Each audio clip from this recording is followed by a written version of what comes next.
What happened when my abusive coach found out my dad is a street boxer? Coach Brennan grabbed my shoulder during water break and squeezed hard enough to leave bruises. He leaned close so only I could hear and said, if I missed another layup during practice, he'd make me run suicides until I puked.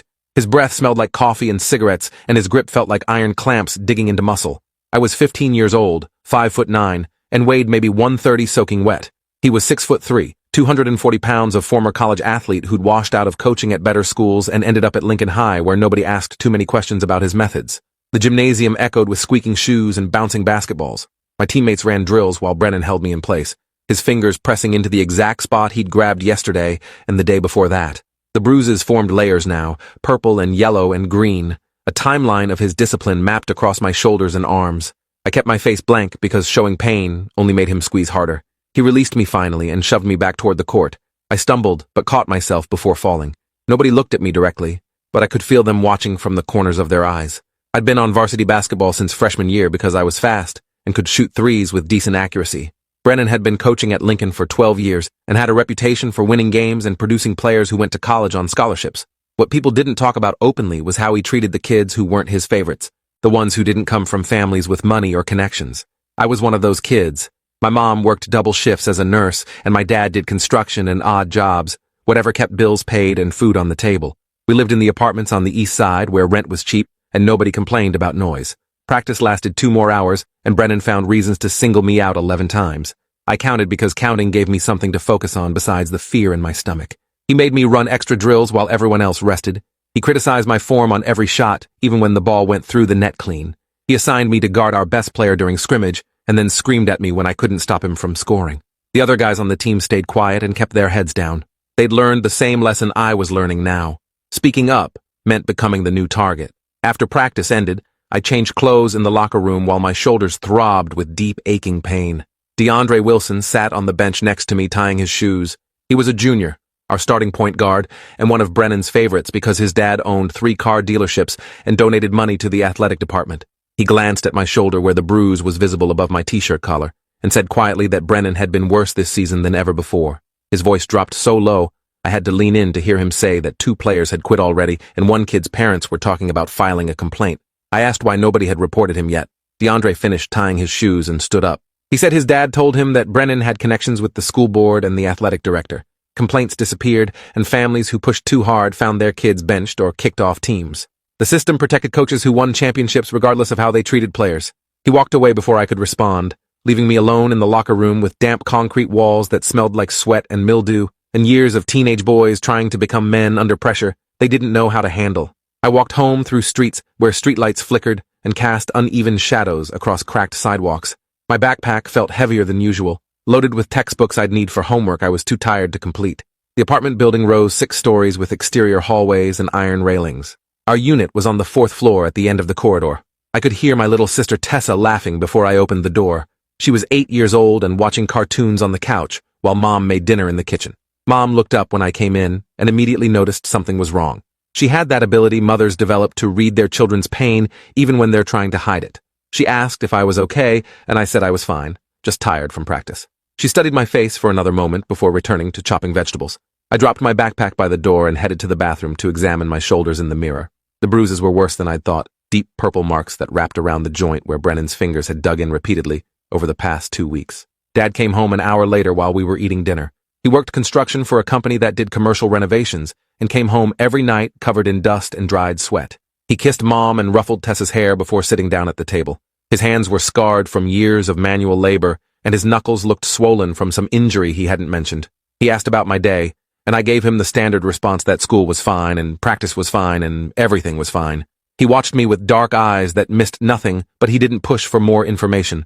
After dinner, I tried to do homework but couldn't concentrate. The pain in my shoulders had spread down my arms and up my neck. I took 2 ibuprofen and lay on my bed staring at the ceiling. Through the thin walls, I could hear Tessa playing in her room and Mom washing dishes in the kitchen. Dad was watching something on television, volume turned low. This was our routine, the quiet evenings that bookended days filled with work and school, and the constant grind of trying to stay afloat in a city that didn't care whether we made it or drowned. The next morning, I woke up stiff and sore. Getting dressed required careful movements to avoid aggravating the bruises. I wore a hoodie despite the warm weather to hide the marks from Mom and Tessa.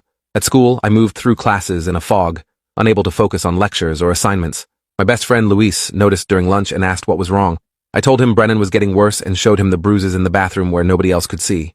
Luis's face went pale, and he said I needed to report it before Brennan seriously injured me. I explained what DeAndre had told me about complaints disappearing and families getting retaliated against.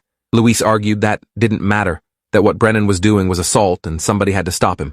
I asked if he was volunteering to file the report and watch his family get targeted. He didn't have an answer for that. We finished lunch in silence and went to our afternoon classes. The weight of the situation pressed down on me like physical pressure. I was trapped between enduring abuse and risking consequences that could affect my whole family. Practice that afternoon started with conditioning drills. Brennan made us run full court sprints for 30 minutes straight. Every time someone slowed down, he added 5 more sprints to the total count. My legs burned, and my lungs felt like they were filled with broken glass, but I kept running. Stopping would only make things worse. After conditioning came defensive drills where Brennan paired us up and had us play one-on-one at full intensity. He paired me against Jamal Thompson, our center who had 4 inches and 60 pounds on me.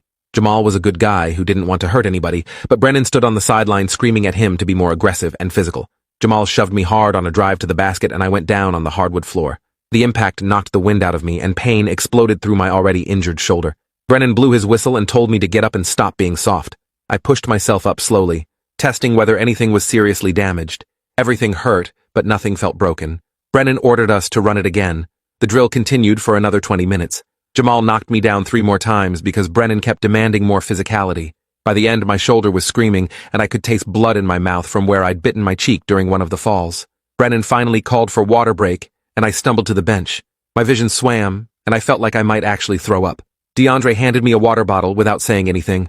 The sympathy in his eyes made me feel worse somehow, like I was an animal caught in a trap that everyone could see, but nobody would help free. Brennan approached me at the bench and told me my defensive stance was pathetic, and my effort level was embarrassing the whole team. He said if I couldn't handle physical basketball, maybe I should quit and make room for someone who actually wanted to play. His voice carried across the gym loud enough for everyone to hear. The humiliation burned hotter than the physical pain. I kept my eyes on the floor and didn't respond. Responding only escalated things. I'd learned that lesson the hard way during my first week on the team. After practice, I limped to the locker room and changed clothes mechanically. Every movement sent fresh waves of pain through my body. I caught my reflection in the mirror above the sinks and barely recognized myself. The kid staring back looked beaten down and exhausted in ways that went beyond physical fatigue.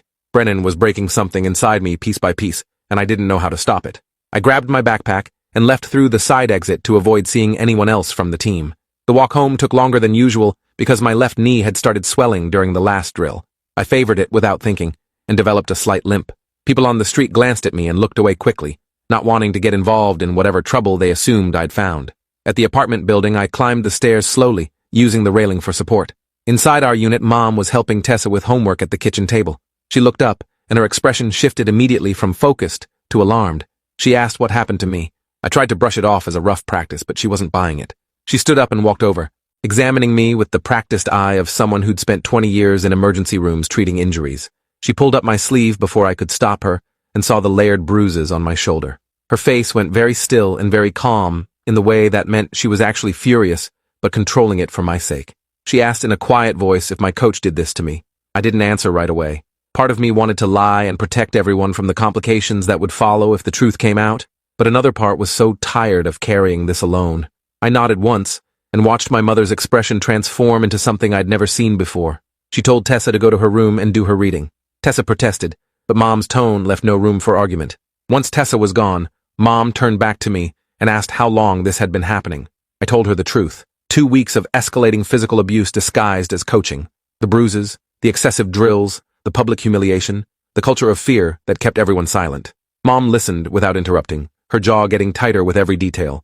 When I finished, she said we were calling the police and filing a report immediately. I panicked and explained what DeAndre had said about complaints disappearing and families facing retaliation. Mom's expression didn't change. She said she didn't care about retaliation, that what Brennan was doing was criminal assault and she wouldn't let it continue. We were still arguing when Dad came home. He walked into the kitchen and immediately sensed the tension. Mom explained the situation in clipped, angry sentences, while I stood there feeling like I was 6 years old again and had disappointed them both somehow. Dad's face went through several emotions in quick succession. Shock, anger, and finally a cold, calculating look that made me nervous. He asked to see the bruises. I showed him everything. His hands were gentle as he examined my shoulders, but I could feel the rage radiating off him in waves. Dad asked me Coach Brennan's full name and whether he drove a red pickup truck with a custom grill. I confirmed both details and asked how he knew. Dad said he'd seen Brennan around the neighborhood a few times, had noticed the Lincoln High coaching jacket and the swagger that came with minor local fame. He asked if Brennan worked out at the public gym on Foster Avenue. Again, I confirmed. Dad nodded slowly and told Mom he'd handle this situation his way. Mom started to object, but Dad cut her off with a look. He said some things couldn't be fixed by calling police or filing official complaints. Some things required a different kind of justice. I asked what he meant. Dad sat down at the table and was quiet for a long moment. Then he told me something I'd never known about his past. Before I was born, before he'd gotten his construction job and settled into normal working life, Dad had fought in underground boxing matches for money. Not the legal amateur bouts in gyms with referees and rules, but the street fights held in warehouses and parking lots where men beat each other bloody for cash and reputation. He'd been good at it, good enough to make a living for several years before my mom convinced him to quit, after he took too much damage in a fight that should have been stopped earlier. He said he'd walked away from that world when they found out Mom was pregnant with me. He'd promised her he was done with violence and fighting for money. He'd kept that promise for 16 years, but hearing about a grown man putting his hands on his son in ways that left bruises and fear changed the calculation. Some promises had exceptions built into them for situations exactly like this. He stood up from the table and told Mom he'd be back in a few hours. She grabbed his arm and asked him not to do anything that would land him in jail. Dad kissed her forehead and said he'd be careful, but Brennan needed to understand there were consequences for touching his kid. Dad left through the front door without another word. Mom and I stood in the kitchen listening to his footsteps fade down the exterior hallway. Mom looked at me and said, "Dad better not get arrested because she couldn't handle his bail and rent in the same month." I almost laughed at the practical concern cutting through the tension, but my shoulder hurt too much. Mom made me sit down and brought out her nursing supplies. She cleaned the worst abrasions and applied ice packs to reduce the swelling. Her touch was clinical and efficient, but I could see her blinking back tears. The next 2 hours passed in strange, suspended time. Mom made dinner mechanically while Tessa asked questions about why everyone seemed upset. Mom gave vague, reassuring answers that satisfied an 8-year-old, but wouldn't have fooled anyone older. I sat on the couch pretending to do homework while actually replaying Dad's words in my head. Underground boxing, fighting for money, a whole life I'd known nothing about. It recontextualized things I'd noticed over the years. The way Dad moved with precise control, the scars on his knuckles, the time he'd stepped between Mom and an aggressive drunk on the street and made the guy back down without throwing a punch. Dad came home just after 8 o'clock. His knuckles were split and bleeding and his shirt had blood spatter across the front. Mom rushed to him and checked for injuries, but he waved her off, saying the blood wasn't his. He went to the bathroom and washed his hands thoroughly, using soap and hot water until the skin turned pink. When he came back to the kitchen, his face was calm and settled. He looked at me and said, "Coach Brennan wouldn't be a problem anymore." I asked what he'd done. Dad said he'd had a conversation with Brennan at the gym parking lot and explained some basic facts about boundaries and consequences. Mom demanded details. Dad sighed and explained he'd waited for Brennan to finish his workout and approached him at his truck. Brennan had recognized Dad from seeing him around and made some dismissive comment about parents who couldn't control their kids. Dad had responded by breaking Brennan's nose with a single punch. When Brennan went down, Dad told him, if he ever touched me again or retaliated in any way, the next encounter would involve broken ribs and hospital stays. Brennan had apparently understood the message despite the blood pouring from his face. Mom was furious. She yelled that Dad could be arrested for assault, that this would only make things worse, that violence never solved anything. Dad listened to her vent, and then said quietly that sometimes violence was the only language bullies understood. Official complaints would have gone nowhere, and Brennan would have continued hurting kids. Now Brennan knew there was someone willing to meet his violence with greater violence. That would stop him more effectively than any report to the school board. Mom argued for another 10 minutes, but her heart wasn't in it. She knew Dad was probably right, even if she hated admitting it. I went to school the next morning carrying equal parts dread and anticipation. Word would have spread by now about Brennan getting jumped in the parking lot. Everyone would have theories about who did it and why. I walked through the front entrance expecting to be called to the principal's office immediately, but nothing happened. First period came and went normally. During second period, Luis found me and asked if I'd heard that Coach Brennan had called in sick. I said I hadn't heard and tried to keep my face neutral. Luis said the rumor was Brennan got into a fight at the gym and got his ass kicked by someone half his size. The story spread through school like wildfire. By lunch, everyone had a different version. Some said Brennan had started a fight with a professional boxer and gotten destroyed. Others claimed he'd picked on the wrong guy and ended up with a broken nose and fractured ego. Nobody connected it to me. Why would they? I was just a skinny sophomore who got pushed around at practice. The idea that I had connections to someone who could hurt Brennan didn't fit the narrative people had already constructed about who I was. Practice that afternoon was weird. Brennan showed up with a bandaged nose and 2 black eyes that made him look like he'd fought a raccoon and lost. His whole demeanor was different. He ran normal drills without excessive punishment. He corrected mistakes with actual coaching instead of screaming and humiliation. When he spoke to me, his tone was professional and neutral. No edge of cruelty underneath. Several guys on the team noticed and exchanged confused glances, but nobody questioned the change openly. After practice, DeAndre pulled me aside and asked if I knew what happened to Brennan. I said I'd heard the same rumors as everyone else. DeAndre studied my face for a moment and said it was weird that Brennan's sudden attitude adjustment coincided with me getting brutalized less. I shrugged and said maybe Brennan had finally realized he was being a dick. DeAndre didn't look convinced, but he let it drop. We changed and left separately. I walked home feeling lighter than I had in weeks, despite the lingering soreness in my shoulder. That evening, Dad and I talked while Mom was at work and Tessa was asleep. He explained that handling Brennan with violence was a temporary solution, but I needed to understand the broader problem. Coaches like Brennan existed in every sport and every school. They abused their authority because systems protected them and families were afraid to fight back. Breaking Brennan's nose stopped him from hurting me, but didn't address the structural issues that let him abuse kids for 12 years without consequences. Dad said, if I wanted real change, I needed to document everything and build a case that couldn't be ignored or buried. I asked how I was supposed to do that when complaints disappeared and families faced retaliation. Dad said I needed to be smarter than the system. Keep detailed records of every incident with dates and witnesses. Take photos of injuries. Record conversations if possible. Build evidence that was so overwhelming the school board couldn't dismiss it without obvious corruption. Then present it to people with actual power, not just local administrators who had incentives to protect their coaches. Dad mentioned a lawyer he knew who did pro bono work for families who couldn't afford representation. She'd helped workers file complaints against employers who violated safety regulations. She might be willing to help if the evidence was solid. Over the next 2 weeks, I followed Dad's advice.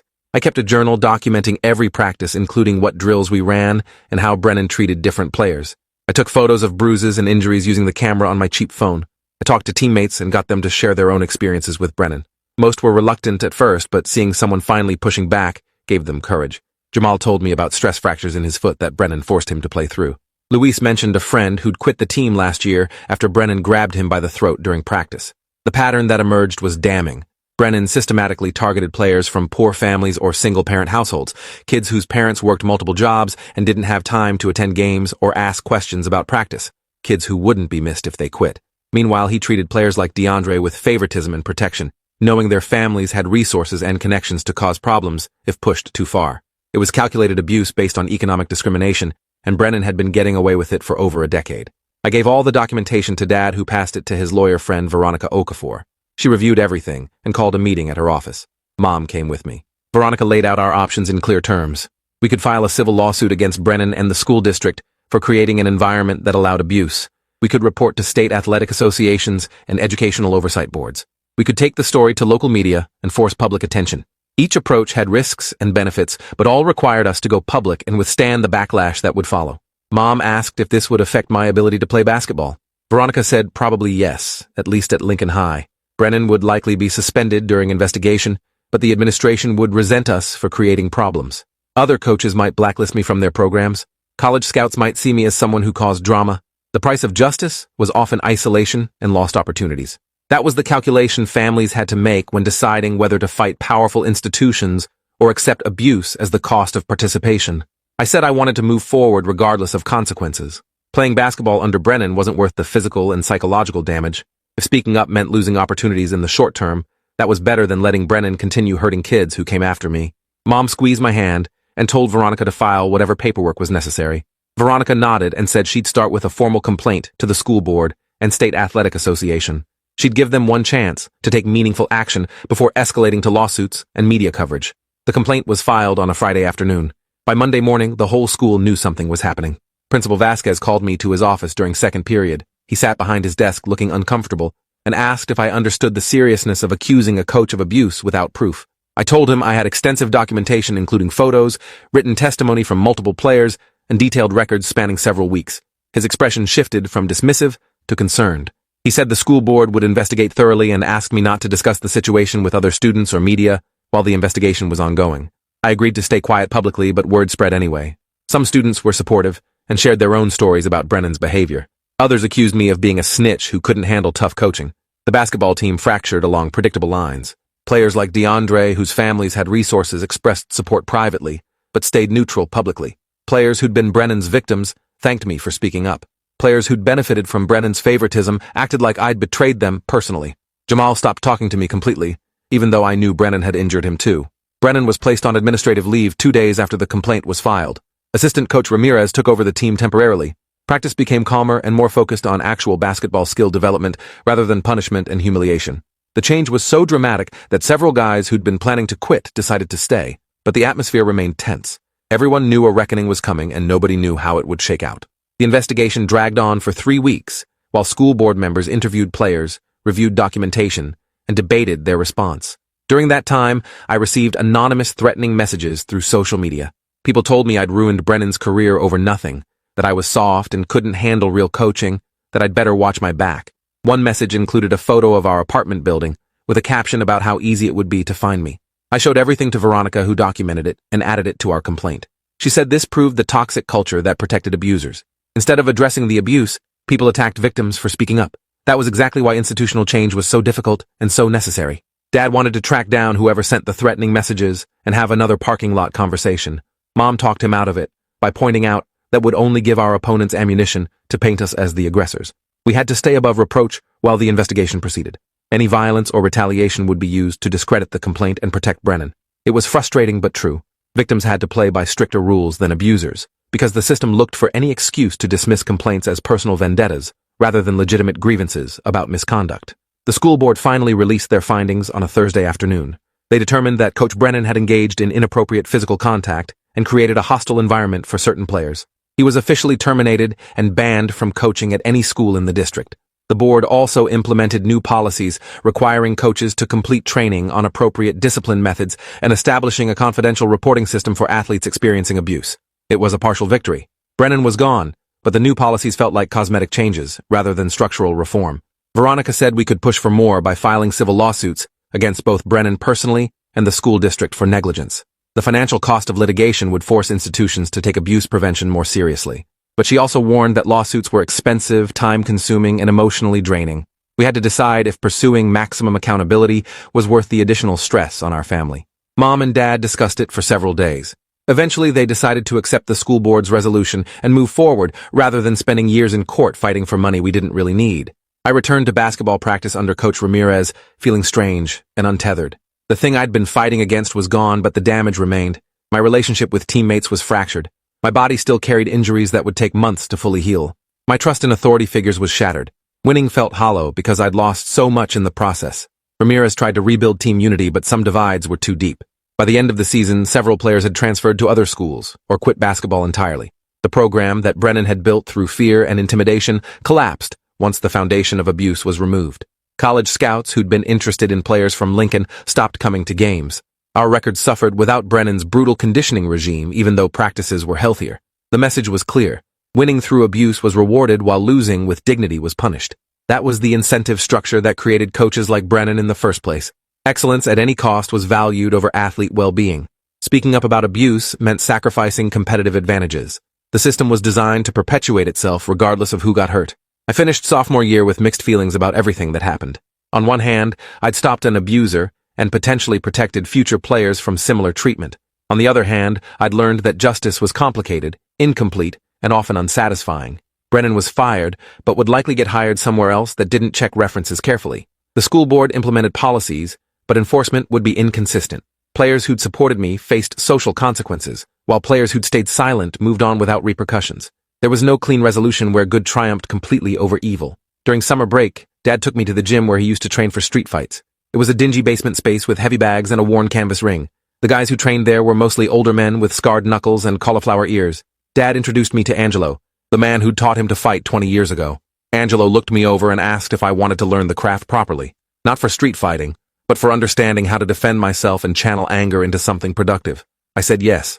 Training with Angelo was brutally hard, but fair.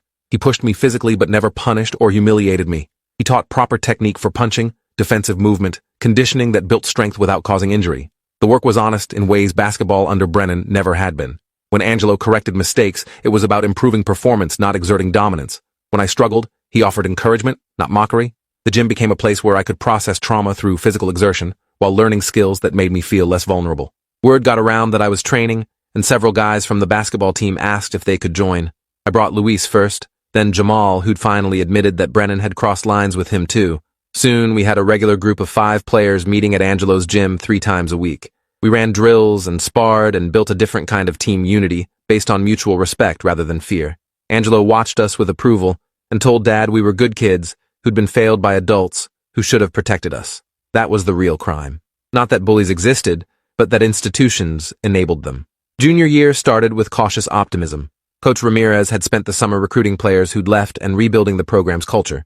The new team was smaller but healthier. Practices focused on skill development and strategy rather than punishment. We lost more games than Brennan's teams had won, but nobody missed the abuse. Scouts gradually returned once they realized Lincoln still had talent despite the coaching change. Life moved forward, even though scars remained. Brennan resurfaced at a private school 40 miles away that apparently didn't care about his termination.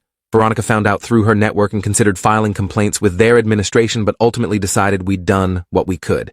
You couldn't save every kid from every abuser. All you could do was fight your own battles and hope the example inspired others to do the same. I hated that Brennan was coaching again, but recognized the limits of our power. At least his new victims would have our documentation as precedent if they needed to file complaints of their own. Dad's intervention in the parking lot was technically assault, and Brennan could have pressed charges. He never did. Veronica suspected Brennan knew that criminal proceedings would expose his abuse to public scrutiny and destroy his career completely. Taking a broken nose and staying quiet was the better option for him. That grim calculation was probably the only reason Dad avoided jail time. The threat of mutual destruction kept both sides from escalating further. It wasn't justice exactly, but it was the closest approximation available within our constraints. I graduated high school with decent grades and a basketball scholarship to a state university 2 hours away. Not a major program, but a legitimate opportunity to play college ball and get an education without crushing student debt. The scholarship was partial, covering tuition but not housing or meals. Mom and Dad would still need to work extra shifts to support me, but it was manageable. I accepted the offer knowing I'd earned it through actual skill rather than surviving abuse. That distinction mattered more than prestige or money. The summer before college, I returned to Angelo's gym and helped train younger kids who were starting boxing. Some had experienced abuse from coaches or teachers or family members. Others just wanted to learn how to defend themselves in a world that felt dangerous and chaotic. I taught them what Angelo had taught me about technique, conditioning, and channeling anger into productive motion. I also taught them about documentation and reporting systems and how to identify when authority figures crossed lines.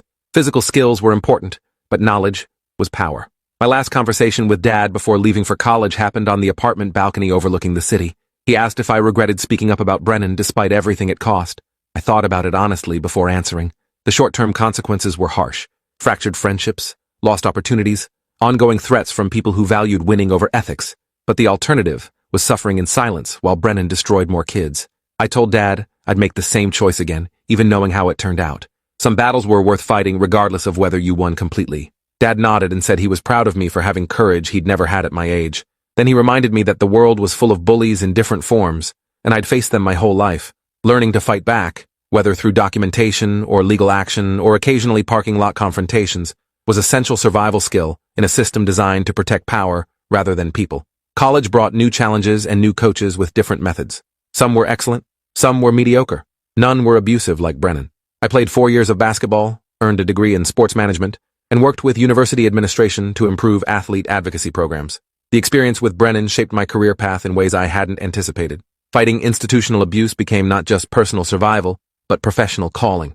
Last I heard, Brennan got fired from the private school after another family filed complaints similar to ours. He's working at a sporting goods store now, no longer coaching. That's not perfect justice, but it's something. Sometimes small victories are all you get. Thanks for watching till the end. Make sure to subscribe and like to not miss the next story.